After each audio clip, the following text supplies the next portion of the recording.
Hello.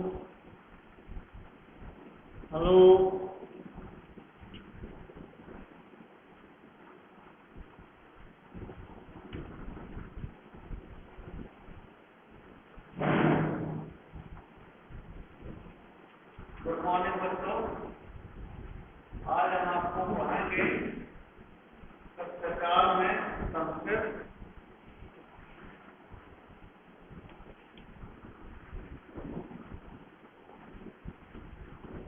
और उसमें हमारा जो पाठ है वो है श्लोक की सुधा। श्लोक की सुधा पाठ है पंचदशा पाठा 15 पाठ। और उसमें कुछ महान पुरुषों ऋषि मुनियों के द्वारा बताए गए वचन हैं जिनको स्तुतियों के रूप में दिया गया है। ये वचन अमूल्य है, अमर है, सनातन है और सदैव ये कभी मिटने वाले नहीं है। जो नियम है उसके आधार पर ये बनाए गए हैं। यहाँ पर है पहला नंबर परोपकाराय सताम विभूतिया। परोपकाराय, परोपकार दूसरों का की भलाई, दूसरों का उपकार, दूसरों को सुख देना, स्वयं कष्ट सह करके और दूसरों को सुखी देखना, ऐसे व्यक्ति परोपकारी व्यक्ति कहलाते हैं। तो ये क्या है? वो सज्जन पुरुष होते हैं, वही ऐसा करते हैं। ये सज्जनों की विशेषता है, उनकी विभूतियां हैं या उनकी समृद्धि कह लीजिए, उनकी धरोहर है। ये वो सदैव ऐसा ही करते हैं कि हमेशा दूसरों को सुखी देखना चाहते हैं और अपने स्वयं ही कष्ट सह करके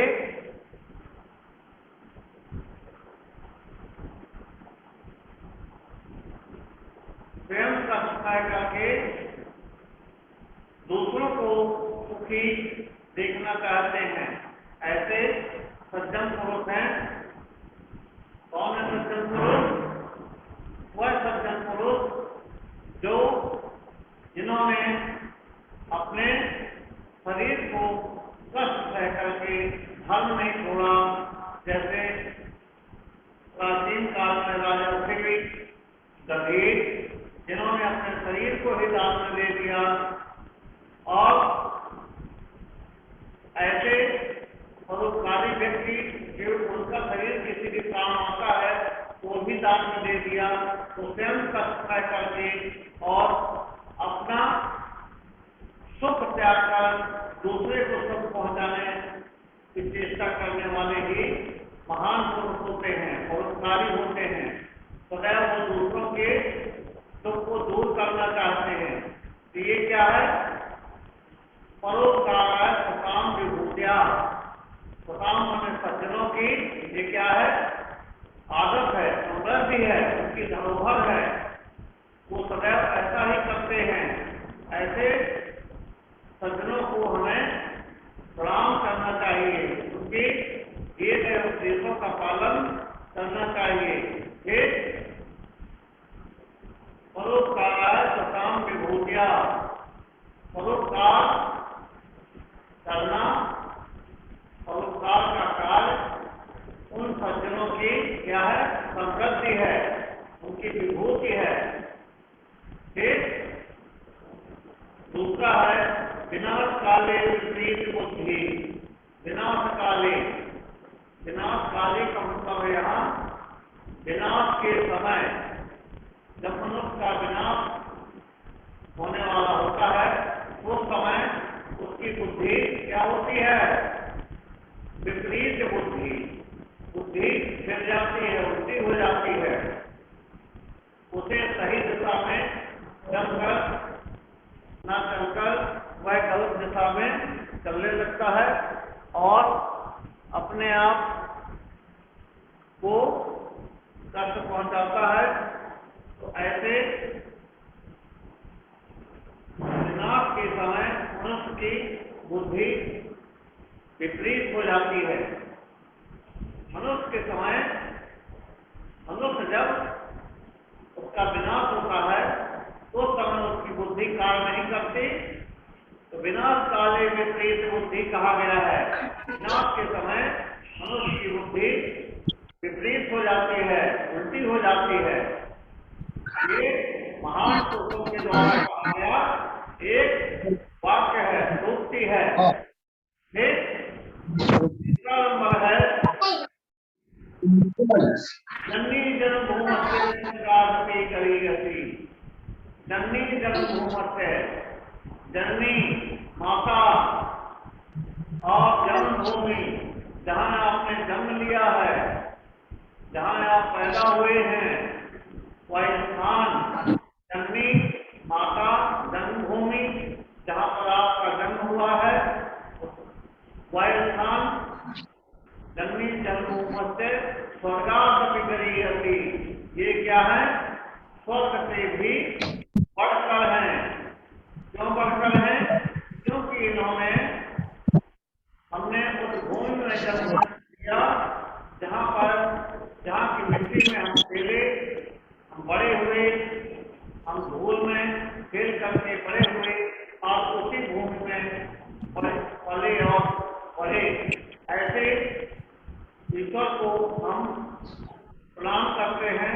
तो ऋषि मुनियों ने कहा है कि जननी माता वह एक तरह से हमारी जन्मदात्री है, जन्म देने वाली है। वह हमको हमारा शरीर बनाती है, हमारे शरीर को देती है और साथ साथ में क्या करती है? हमारा पालन भी करती है।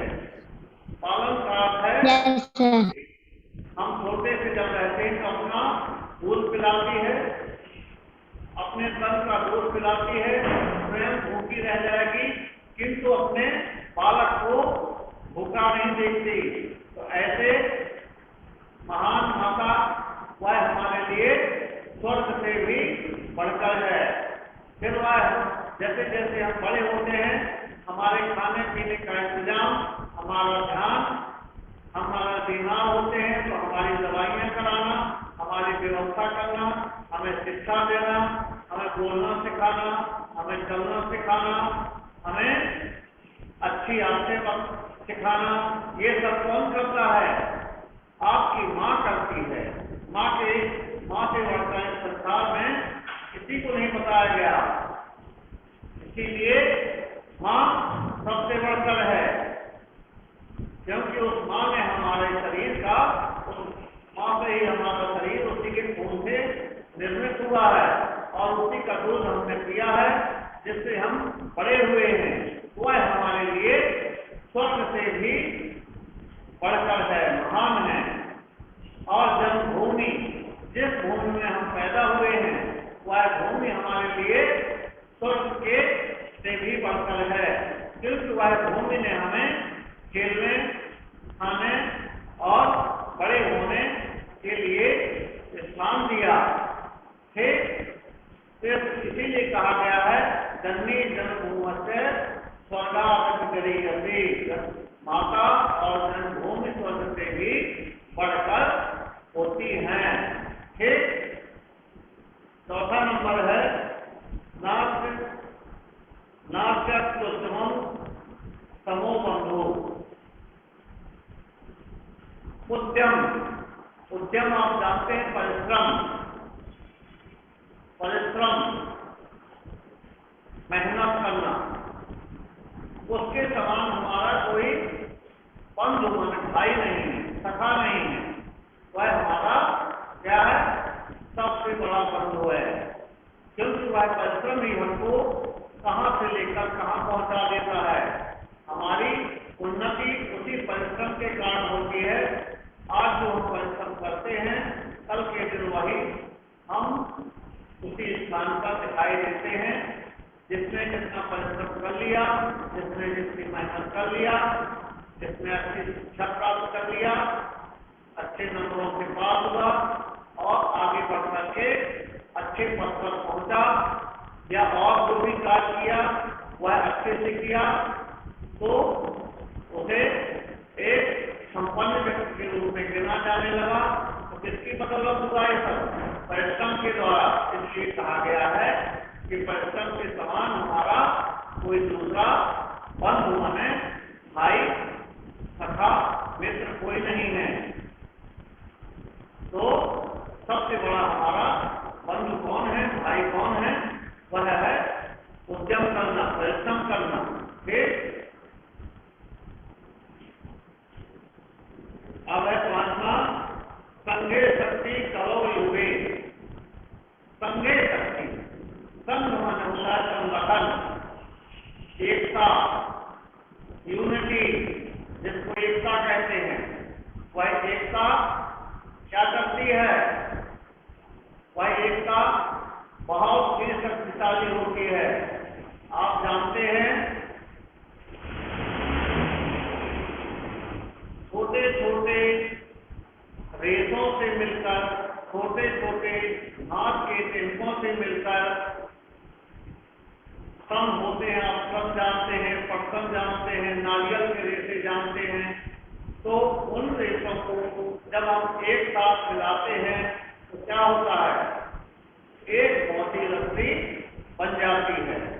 वह मोटी रस्सी इतनी शक्तिशाली हो जाती है कि उस रस्सी को हम तोड़ नहीं सकते।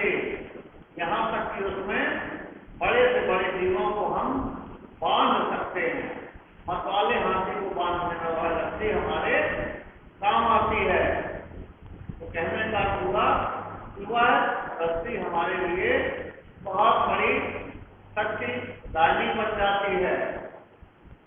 किंतु वह किससे बनी हुई है? छोटे छोटे टिम्पों से, छोटे छोटे रेशों से मिलकर बनी होती है।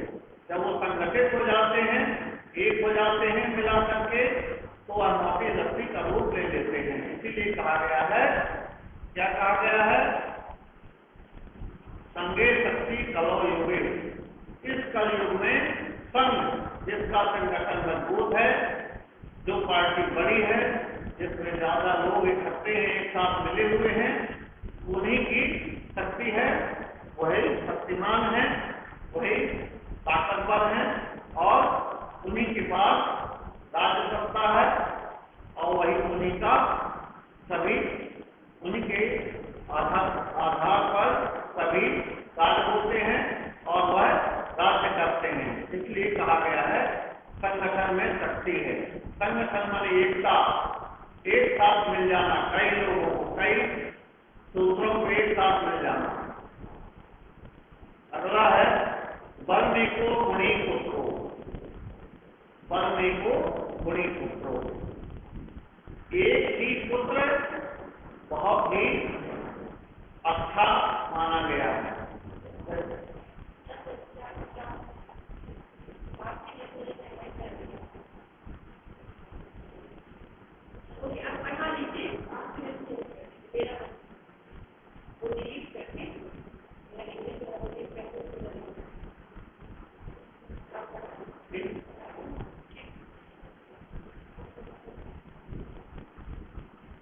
तो यहाँ पर जो है यही है कि संघ में ताकत में शक्ति है और वह हमारे लिए बहुत ही ताकतवर हो जाती है। संगठन की शक्ति है अजीर्ण भोजनम विषम। परमे को गुणी पुत्रो, पहले इसकी बात हो जाए। परमे को एक पुत्र, जैसे सिंघनी के केवल एक पुत्र होता है, सिंघनी जो होती है उसके एक पुत्र होता है। शेरनी जो बड़ा होकर जंगल का क्या बनता है? राजा। यदि आपका एक ही पुत्र है और गुणवान है, विद्वान है, बहुत बड़ा योग्य है, तो वह उन 10 पुत्रों से, उन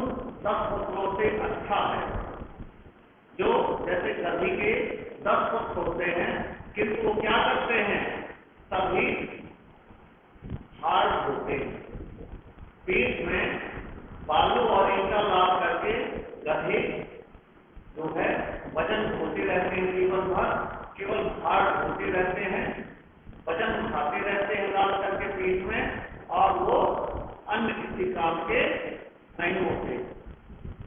उनको वो भी डंडा मारता है तब भी वो भार लाते हुए चलते चले जाते हैं। तो ऐसे 10 पुत्रों की अपेक्षा एक ही पुत्र अच्छा है जो गुणवान हो, जिसमें योग्यता हो या जिसमें काबिलियत हो, जिसमें शक्ति हो, बलवान हो, ऐसा एक ही पुत्र ही अच्छा माना गया है। इसीलिए कहा गया है बढ़ने को उन्हीं पुत्रों, वह एक ही पुत्र अच्छा है। ठीक, बढ़ने को उन्हीं पुत्रों अजीर्ण भोजनम विषम।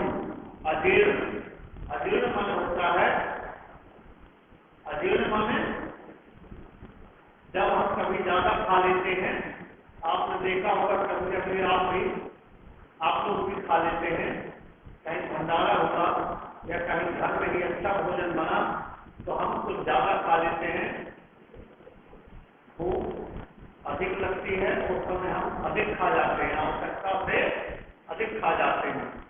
हमको आवश्यकता है आधा किलो भोजन की, तो हम खा जाते हैं 1 किलो भोजन, तो वह क्या हो जाता है हमारे पेट में, क्या हो जाता है अपच बन जाता है, और वह अपच हमारे लिए जहर के समान हो जाता है। जब आप जानते हैं आपको खट्टी डकारें आने लगती हैं और आपका भोजन पचता नहीं है, आपको नींद नहीं आई रात में, तो आपके लिए वह संकट बन जाता है। आपको घबराहट होगी या तो आपको उकलाहट होगी और या आप उल्टी करेंगे, इस तरह से अनेक परेशानियां बनती हैं। वह भोजन जहर के समान हो जाता है। अजीर्ण, इसको अजीर्ण कहते हैं, अजीर्ण हो जाना, अजीर्ण हो जाता है ना, वही अपच कहलाता है, वही अजीर्ण कहलाता है। अजीर्ण भोजन विष के समान है, जहर के समान होता है। इसलिए हमें भोजन भी नफा चला, जितनी हमें आवश्यकता है उतना करना चाहिए, अधिक भोजन नहीं करना है और न बहुत कम भोजन करना है। ठीक, अगला है जल बिंदु निपातन कंसा पूरी से घटा। जल बिंदु, जल माने पानी की बूंद बूंद इकट्ठी होने से क्या होता है, कंसा पूरे से घटा, धीरे धीरे घड़े में अगर एक एक पानी कहीं से टपक करके ऊपर से गिर रहा है तो वह घड़ा धीरे धीरे क्या होता है, भर जाता है, भर जाता है ना। मान लीजिए आपके नल का पानी एक एक बूंद गिर रहा है, उसके नीचे कोई घड़ा या बाल्टी रखी हुई है, तो धीरे धीरे करके वह रात भर में क्या होती है, भर जाती है। इसीलिए कहा गया है कि थोड़ी थोड़ी सी बचत, थोड़ा थोड़ा सा जोड़ा गया पैसा आगे चल के एक बहुत बड़ा कोष बन जाता है, खजाना बन जाता है। तो हमें बचत भी करना चाहिए थोड़ा थोड़ा, जिससे हमारा कल के दिन इकट्ठा हो जाए और हमारे काम आए। ठीक, जल बिंदु निपाते हैं, पानी के एक एक बूंद गिरने से घड़ा भी पूरा भर जाता है। ठीक,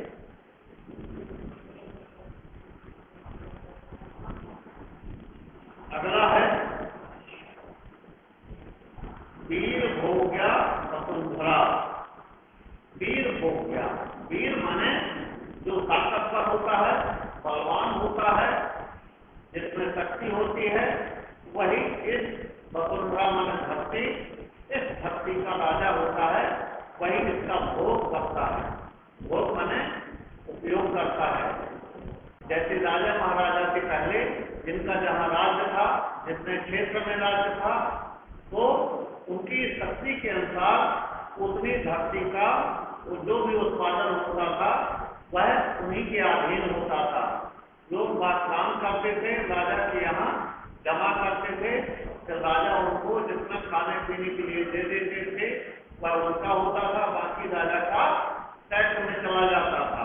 तो ऐसे इसीलिए कहा गया है कि वीर लोग, बलवान शक्तिमान लोग हमेशा इस धरती को भोगते हैं, उन्हीं का उसमें जो है हक होता है, बाकी कमजोर लोगों का नहीं।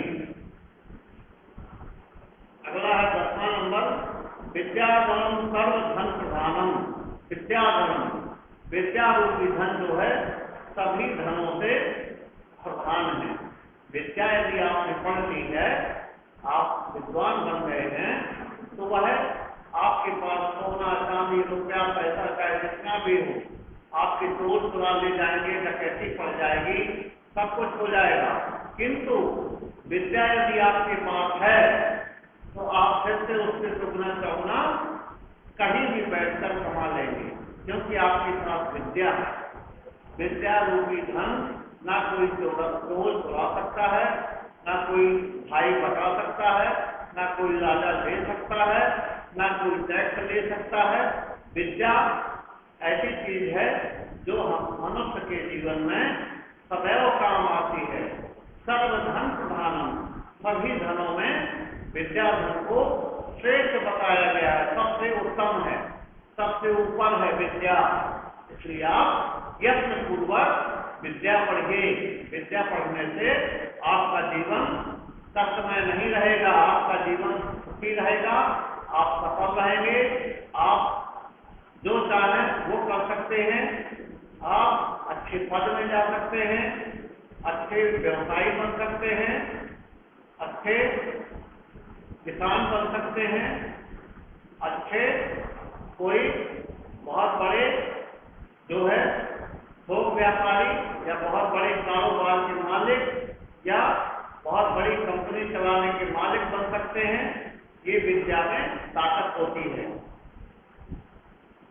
तो विद्या धनम सर्व धनम प्रधानम। यदि आप विदेश में चले जाते हैं तब भी आपको विद्या के कारण वहां भी तुरंत लोग आपको पूछेंगे, आपको प्रणाम करेंगे, आपको काम में ले जाएंगे और तुरंत आपको वहां मनमाना पैसा देंगे। विद्या में वो ताकत होती है। ठीक। 11वां नंबर है, लोचनाभ्याम विहीनस्य दर्पणा किम करिष्यति।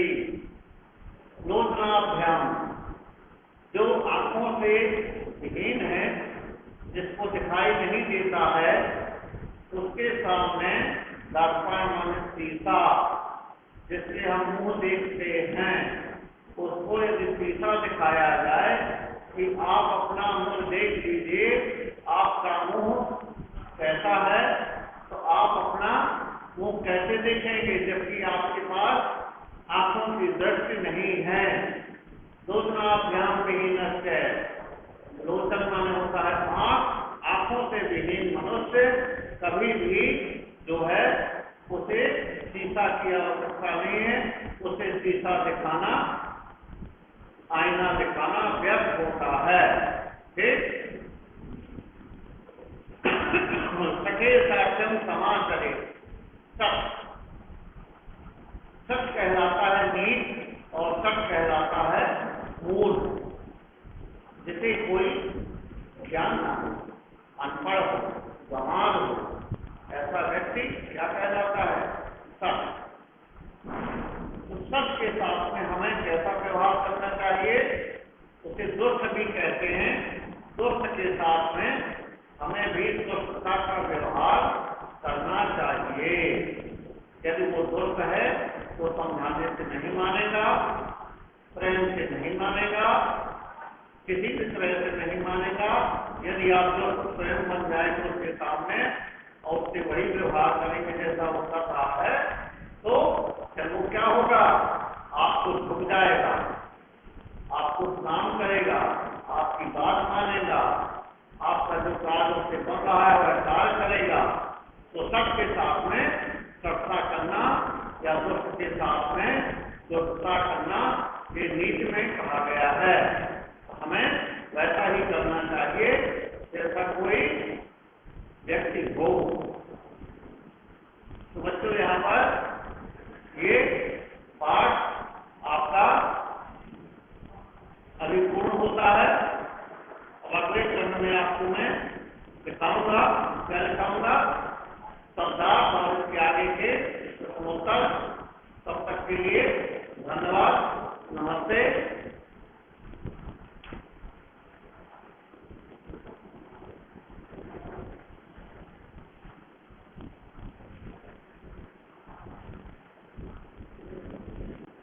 हाँ, आवाज आ रही है? आवाज आई है? नहीं आई? सर। आई है सर। हाँ। अब टाइम हो गया है बच्चों, अब दूसरा अंग्रेजी पढ़ाई जाएगी आपको, ठीक है? अब मैं बंद करने जा रहा हूँ। नमस्ते सर।